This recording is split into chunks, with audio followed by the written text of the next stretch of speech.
অসুখ বিসুখ কিংবা দুর্ঘটনায় সাধারণ মানুষ প্রথমেই ছুটে যান ঢাকা মেডিকেল কলেজ হাসপাতালে।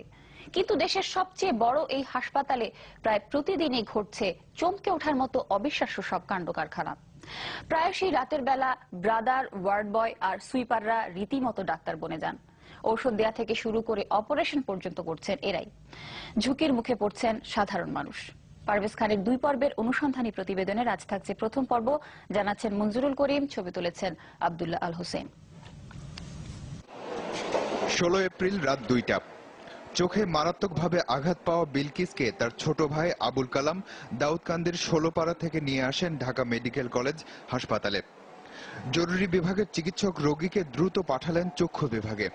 তখন সেখানে কোনো ডাক্তার না থাকলেও ওয়ার্ড বয় ইয়ারবক্স নিজেই ছুরি কাঁচি হাতে শুরু করলেন অপারেশন। না, আপনি অপারেশনটা করলেন কিভাবে? না, আমি এটা বলতে পারবো না। কেন আমার হ্যারাসমেন্টের কি আছে? আপনি তো শুনতে অপারেশন করলেন, আমাকে মাফ করুন। মাপ চাচ্ছেন কেন? আমার অনুমতি দিচ্ছে তাই। কে অনুমতি দিয়েছে?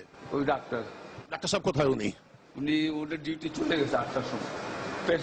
আমাকেই করেন না। অপারেশন শেষে ইয়ারবক্সের সাহায্যে এগিয়ে এলেন একজন নার্স।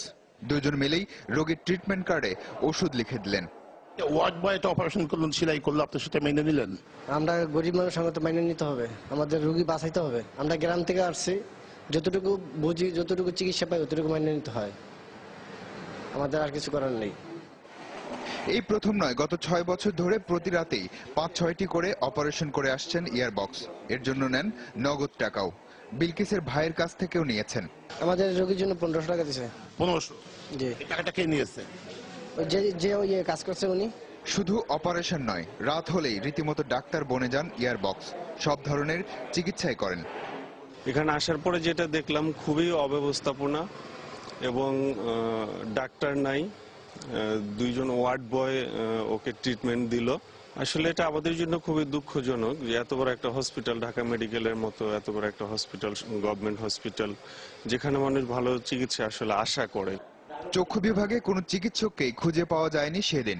পাশের ওয়ার্ডে আরেক চিকিৎসককে দেখা গেল রোগীকে চেয়ারে বসিয়েই ছোট্ট একটি অপারেশনের কাজ করছেন। তিনিও স্বীকার করলেন, ওয়ার্ড বয় দিয়ে অপারেশন করানো ঠিক নয়।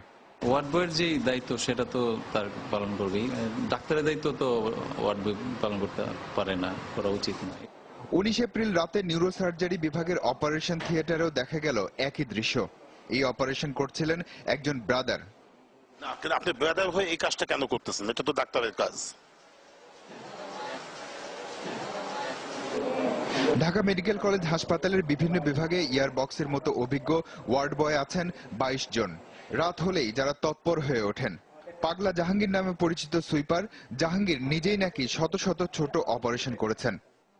তুমি কতগুলো করতে পর্যন্ত? বন্ধু গরিব মিসিং সব লয়া অনেক, মানে এমন কোন কেউ নাই পায়ে হ্যাঙ্গিং হয়ে রয়েছে, বিছড়ি হয়ে রয়েছে, রাস্তা পরে রয়েছে, সেগুলো